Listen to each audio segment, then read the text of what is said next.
building itself was 25 feet wide and 40 feet long. As it came in, wasn't any problems there. Once it got here, several of my friends in about 3 weekend jaunts built the whole entire building.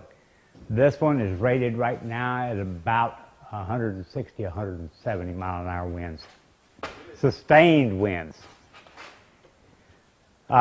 Only because of the anchors that I did when I mounted this building to the concrete.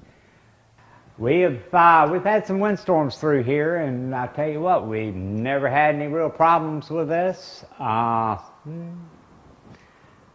building seems to be well secured. The quality of this building is great.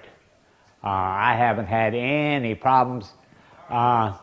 I had one piece of the straight metal that was too long that they had shipped to me. I got a hold of the company, let him know. He says, not a problem, and shipped me another piece. I love the straight wall design for the simple reason that you don't lose any headroom. You can build everything right up to the wall. I use this for a little bit of everything. I do mechanic work from time to time. I do welding.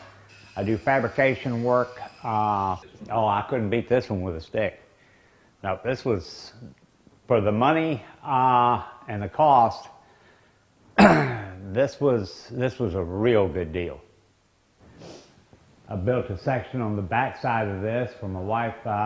She does some arts and crafts work, restoring some antique furniture. So she's got her section back there that we're building right now, and going to be able to house her back in that section. But I should have made this thing probably another 40 feet long and probably another 10 or 15 feet wide. But well, the garage door is rated. I went ahead and had that contracted and had the people come in and put it in. The small door I've still got to finish up and trim around it, but that was just one that I built. Had the frame and all, brought it in and just set it there. I'll do the same thing on the back side, on the back of the building.